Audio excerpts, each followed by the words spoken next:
வணக்கம் நேயர்களே, ஸ்ரீ குபேரன் டிவி நேயர்கள் லட்சுமணன் அன்பு வணக்கங்கள். இப்போ நம்ம பார்க்க போகிறது வார ராசி பலன் 7ஆம் தேதியிலேருந்து 13ஆம் தேதி வரை எப்படி இருக்க போகுது. ஸோ எப்போதும் சொல்கிறது தான். ஸோ லக்னத்துக்கு பாருங்கள், ராசிக்கு பார்ப்பதை விட லக்னத்துக்கு பார்த்திங்கன்னா ரொம்ப பர்ஃபெக்டாக இருக்கும். அதுவும் வந்து உதாரணம் சொல்லப்போனால் ஒரு மகர லக்னம் ரிச்சிக ராசினா மகர ராசிக்கான பலன்களை பார்க்கும்போது ரொம்ப பர்ஃபெக்டாக இருக்கும். உங்கள் ஜாதக ரீதியாக தசா புத்தி அந்தரங்கள் என்னன்றதை நோட் பண்ணிவிட்டு அதை வந்து நீங்கள் மிங்கிள் பண்ணி பார்க்கும்போது ரொம்ப பர்ஃபெக்ட். ஸோ தனுசு ராசி வந்து எப்படி இருக்கணும், 1-4ஆம் அதிபதியான குரு உங்களுக்கு வந்து 5இல் இருக்கும்போது நல்ல சொத்துக்கள் வாங்குவதற்கான வாய்ப்பு, புதிய சொத்துக்கள் வந்து வாங்கலாம்னா கண்டிப்பாக வாங்குறதுக்கான வாய்ப்புகள், புதிய வண்டி வாகனங்கள் வாங்குவதற்கான வாய்ப்பு ரொம்ப சிறப்பாக இருக்குது. அதே நேரத்தில் வந்து குழந்தைகள் சம்மந்தமான விஷயங்கள் நல்ல வெற்றிகள் கிடைப்பெற வேண்டும். குழந்தைகள் வந்து இல்லாதவர்களுக்கு வந்து ஒரு ட்ரீட்மெண்ட்னால ஒரு குழந்தை பிறப்பதற்கான வாய்ப்பும் ரொம்ப சிறப்பாக இருக்குது. 2ஆம் அதிபதி 3இல் வந்து வக்கரமாக இருக்கும்போது கொஞ்சம் சின்ன கலகங்கள் ஏற்படுவதற்கான வாய்ப்பும் நிறைய இருக்குது. குடும்பமாக இருக்கட்டும், அது ஆஃபீஸாக இருக்கட்டும், எதாக இருந்தாலும் கொஞ்சம் ஜாக்கிரதையாக இருங்க. பணப்பட்ட கொடுக்கல் வாங்கலாம் வந்து கொஞ்சம் ஜாக்கிரதையாக இருந்துக்கிறது ரொம்ப அவசியம். ஏன்னா ஒன்ஸ் கொடுத்துட்டிங்கன்னா அதுக்கப்புறம் வாங்குறது கொஞ்சம் இழுபறியாக போகிறதுக்கான வாய்ப்பு நிறைய இருக்குது. ஸோ இது யாருக்கு நடக்கும்போது தனுசு லக்னமாகுது, சனி திசை புத்தி அந்தரம் நடக்கிறவங்களுக்கு பாதிப்பு வருவதற்கான வாய்ப்புகள் ரொம்ப கவனமாக இருக்க வேண்டிய ஒரு காலகட்டம் தான். 4ஆம் அதிபதி 5இல் இருக்கும் சொத்துக்களாக நல்ல லாபங்கள், வண்டி வாகனங்களாக நல்ல லாபங்கள் கிடைப்பதற்கான வாய்ப்புகளும் ரொம்ப சிறப்பாக இருக்குது. 5ஆம் அதிபதியான செவ்வாய், ஸோ அதில் மட்டும் இல்லாமல் 5இலே வந்து குரு இருக்கிறது ரொம்ப நல்ல விஷயம். ஸோ உங்களுக்கு வந்து பார்வைகள், ஸோ நல்ல இடங்களில் பார்வைகள், நல்ல வளர்ச்சிகள் கிடைப்பதற்கான புதிய உத்வேகத்தோடும் பெரிய வளர்ச்சியோடும் இருப்பீங்க. கண்டிப்பாக வந்து ஒரு பெரிய வளர்ச்சியை கண்டிப்பாக கொடுத்துரும் 5ஆம் அதிபதி. ஸோ 5ஆம் அதிபதி செவ்வாய் வந்து பார்த்திங்கன்னா உங்களுக்கு 9இல் இருக்கும்போது குழந்தைகள் வந்து வெளிநாடு செல்வதற்கான வாய்ப்புகள், வெளிநாட்டிலேருந்து குழந்தைகள் உங்கள்கிட்ட வந்து மீட் பண்ணுறதுக்கான வாய்ப்புகள் ரொம்ப சிறப்பாக இருக்குது. ஒரு எஜுகேஷன் சம்மந்தமான விஷயங்களோ வேலை சம்மந்தமான விஷயங்களோ வந்து வெளிநாடு போவதற்கான உயர் கல்விக்காக போகிறதுக்கான வாய்ப்பும் ரொம்ப சிறப்பாக இருக்குது. அதுக்கப்புறம் பார்க்கும்போது 6ஆம் அதிபதி, ஸோ 6ஆம் அதிபதியான சுக்கிரன், ஸோ 6ஆம் அதிபதியான சுக்கிரன் வந்து பார்த்திங்கன்னா வக்கரமாகி உங்களுக்கு வந்து 8இல் இருக்கிறது வந்து கொஞ்சம் வந்து ஒரு ஸ்ட்ரெஸ்ஸு டென்ஷன் இருக்கும். பெண்கள் சார்ந்த விஷயங்கள், வேலையில் வந்து பார்த்திங்கன்னா ரொம்ப ஸ்ட்ரெஸ் இருக்கிறதுக்கான ஒரு ஃபீல்லாம் நிறைய இருக்கும். யாருக்கெல்லாம் வந்து சுக்கிரன் ஜனகால ஜாதகத்தில் வக்கரமாக இருக்கோ அவங்களுக்கு தான் வந்து பர்சன்டேஜ் கொஞ்சம் பிரச்சனைகள் அதிகமாக இருக்கும். மற்றவங்களும் இதை பற்றி கவலை கிடையாது. ஏன்னா இப்போ சுக்கிரன் வக்கரமாக போகும்போது வக்கரமான ஜாதகம் சுக்கிரனில் யாராவது ஜாதகத்தில் சுக்கிரன் வக்கரமாக இருக்கணும் அவங்களுக்கு வந்து எஃபெக்ட் கொஞ்சம் ஜாஸ்தி இருக்கும். வந்து வேலை விஷயங்கள் ரொம்ப கவனமாக இருக்கணும். வேலை தள்ளி போகிறது, வேலையை அப்புறமா பார்க்குறதெல்லாம் இல்லாமல் அப்பப்போ அந்த வேலையை முடிச்சது ரொம்ப நல்லது.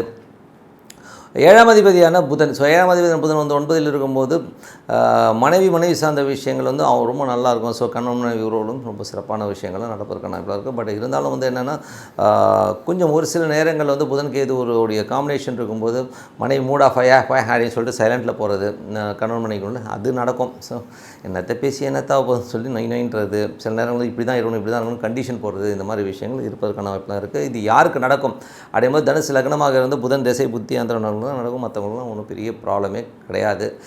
ஸோ இதில் வந்து மேஜராக வந்து பார்க்கும்போது உங்களுக்கு வந்து 9ஆம் அதிபதி 8இல் இருக்கும்போது கொஞ்சம் அப்பா சார்ந்த உறவுகளால் கொஞ்சம் டென்ஷன்ஸ் இருக்கிறதுக்கான, வெளிநாட்டில் இருக்கிறவங்களுக்கு வந்து ஒரு சின்ன ஸ்ட்ரென்ஸ் ஒரு மூட் ஆஃப் வர்றதுக்கான நிறைய இருக்குது. தொழில் ரீதியான விஷயங்கள் 10ஆம் அதிபதி 9இல் இருக்கும்போது தொழில் அடுத்த லெவலுக்கு போகிறதுக்கான நிறைய எக்ஸ்பென்ஷன் திட்டங்களுக்காக அலைவீங்க. ஸோ அலைச்சல்கள் கொஞ்சம் செலவு ஏற்படுவதற்கான வாய்ப்புலாம் இருக்குது. அது தவிர்க்க முடியாது.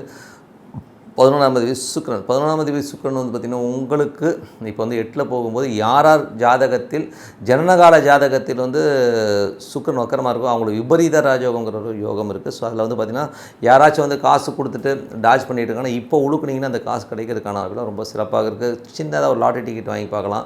ஸோ அதில் வந்து லக்கி ப்ரைஸ் வருவதற்கான வாய்ப்பு ரொம்ப சிறப்பாக இருக்கிறதுனால ஸோ ட்ரை பண்ணி பாருங்கள். ஸோ என்னை பொறுத்தவரை வந்து பிரார்த்தனைங்க, ஏன்னா வந்து பிரார்த்தனைக்கு மிஞ்சினது வேறு எதுவுமே இல்லை. காலையில் எழுந்துச்சி ஒரு 15 நிமிஷம் 20 நிமிஷம் அமைதியாக உட்காந்து உங்களுக்கு பிடிச்ச தெய்வத்தை வந்து ஒரு மந்திர உச்சாரணம் செஞ்சாலும் சரி, ஒரு சாண்டிங் பண்ணாலும் சரி, அடுத்த லெவல் போகிறதுக்கான இப்போ ரொம்ப சிறப்பாக இருக்குது. அமைதியாக உட்காந்து பண்ணும்போது நாம் வந்து அந்த இறைவனோட ஐக்கியமாக உங்களது பிரச்சனைகளுக்கெல்லாம் வந்து தீர்வு ஆட்டோமேட்டிக்காக வரும். இது ஒரு மேஜிக் மாதிரி நடக்கும். இதில் வந்து நம்பிக்கை தான் ரொம்ப முக்கியம். நிறைய பேர்கிட்ட வந்து நம்ம சொல்லும்போது என்ன பண்ணுறோன்னா சோடா உடைச்ச முயற்சிங்கிறது பற்றி சில பேர் வந்து கண்டினியூவாக பண்ண மாட்டாங்க. அந்த சோடா உடைச்சிட்டு புஷ்ஷுன்னு வரும் பார்த்திங்கன்னா அந்த கேஸ் வந்துட்டு அப்படியே போயிடும். அதே மாதிரி முதல்ல ஒரு வாரம் வந்து வேகமாக பண்ணுவாங்க, அதுக்கப்புறம் வந்து அதோடைய சூடே இல்லாமல் அப்படியே போயிடுவாங்க. ஸோ அதுதான் ப்ராப்ளம். ஸோ அதனால் அந்த மாதிரி இல்லாமல் முயற்சிகள் வந்து பெருசாக பண்ணோம்னா கண்டிப்பாக நம்ம அடுத்த லெவலில் போவோம். ஸோ இது ஒரு பழக்கத்தை வந்து ஏற்படுத்திங்க. 3 வேளை சாப்பாடு, ஒரு தூக்கம் எப்படி முக்கியமோ அந்த மாதிரி பிரார்த்தனை ரொம்ப அவசியம் சொல்லிவிட்டு tip of the week. So tip of the வீக்கில் வந்து இப்போ நம்ம பார்க்க போகிறது என்னென்னா அதிர்ஷ்டம். ஸோ நிறைய பேருக்கு வந்து சொல்கிற விஷயமே இல்லைடா, எனக்கு அதிர்ஷ்டமே இல்லைடே, என்னடா இது எவ்வளோ ஓட்டாலும் ஒட்ட மாட்டேங்குதுண்ணே, என்ன தடவி உருண்டு போடுறாலும் ஒட்டுறதாட ஒட்டுக்கிற மாதிரி நான் வந்து நிறைய இடங்களில் வந்து நான் இது வந்து கேட்டிருக்கோம். நம்மக்கிட்ட வரவங்களும் சொல்லுவாங்க, சனே எனக்கு பாருங்கண்ணே இந்த நியூமராலஜி பிரகாரம் இந்த நீ பேர் சரியில்லைன்னு சொல்கிறாங்கண்ணே அப்படின்லாம் சொல்லுவாங்க. ஸோ இது அப்படியா அப்படின்னா அப்படி இல்லைங்க. இப்போ உதாரணம் சொல்லப்போனால் என்னுடைய வாழ்க்கையில் வந்து ஒரு 30 ஆண்டுகள் கிட்டத்தட்ட வந்து ஒரு 17 வயசு 18 வயசில் வந்து நான் வந்து பிஸ்னஸ்க்கு வந்தேன். ஸோ அந்த பிஸ்னஸ்க்கு வந்துட்டு என்னால் இப்போ நான் போடாத எஃபோர்ட் இல்லை, அவ்வளோ எஃபோர்ட் போட்டும் என்னால் பெரிய சக்ஸஸ் பண்ண முடியாமல், ஆனால் 30 வயதில் இருந்து பார்த்திங்கன்னா கிட்டத்தட்ட பாருங்கள் 17 வயசுலேருந்து 30 வயசுனும் போது எத்தனை வருடங்கள். ஸோ அத்தனை வருஷம் கிட்டத்தட்ட 12.5 வருஷம்னு வச்சுப்போமே. ஒரு 12.5 வருஷம் வந்து கடினமான போராட்டம். பட் வெற்றி இருந்ததுன்னா வெற்றியும் இருந்தது, தோல்வியும் இருந்தது, பயங்கரமான ஸ்ட்ரகிள்ஸ் இருந்தது. கிட்டத்தட்ட வந்து அதில் வந்து ஹார்ட்லி வந்து ஒரு 5-6 ஆண்டுகள் வந்து பயங்கரமான ஒரு போராட்டகரமான ஒரு விஷயமா இருந்ததுங்க. அது அஸ்ட்ராலஜி பிரகாரம் அஸ்ட்ராலஜி பிரகாரம் அது உண்மையாக தான் இருந்தது. அந்த டைமில் வந்து பார்த்திங்கன்னா ரொம்ப டஃப்பாக தான் இருந்தது. அதுக்கப்புறம் அந்த அனுபவங்கள் தான் என்னை வந்து உயர்த்துச்சு. ஸோ அந்த அனுபவம் பார்த்திங்கன்னா நான் அங்கே பட்ட கஷ்டங்கள் அதுக்கப்புறம் இன்னொரு இடத்துல அதை இம்ப்ளிமெண்ட் பண்ணும்போது பெரிய ஒரு சக்ஸஸை கொடுத்தது.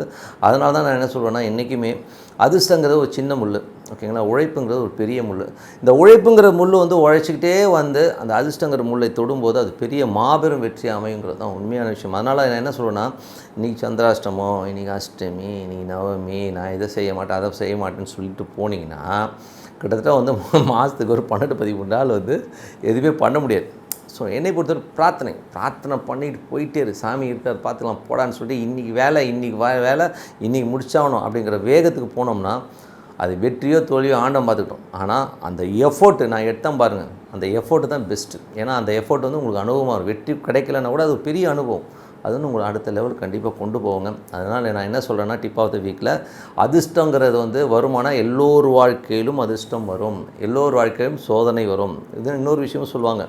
இன்றைக்கி தான் ஒருத்தர்கிட்ட பேசும்போது சொன்னேன், சார் இப்போ நல்ல காலம் வந்துச்சுன்னா எப்படி சார்? நல்ல காலன்றது வந்து எல்லாருமே என்ன நினச்சிட்ருக்கோம்னா, பொருளாதார ரீதியில் வந்து வர்றது தான் வந்து நல்ல காலம். ஒருத்தர் தான் இப்போது ஒரு டிபேட் கூட நடந்தது, ரஜினிகாந்த்.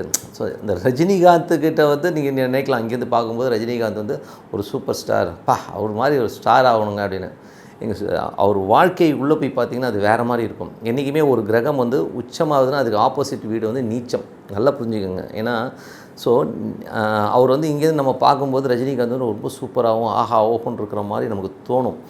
ஆனால் உள்ளுக்குள்ளே அவரோட வாழ்க்கை எப்படி இருக்குன்னு பார்த்திங்கன்னா ரொம்ப பேத்தட்டிக்காக இருக்கும். நிறைய விஷயங்கள் வந்து தூங்க விட முடியாத அளவுக்கு ஒரு துக்கத்தையும் துயரங்களையும் கொடுத்துருக்கோம். அது நமக்கு தெரியாது. நம்ம இங்கேருந்து பார்க்கும்போது தெரியும், தலைவா அப்படின்னு சொல்லி கை தட்டிக்கிறோம்.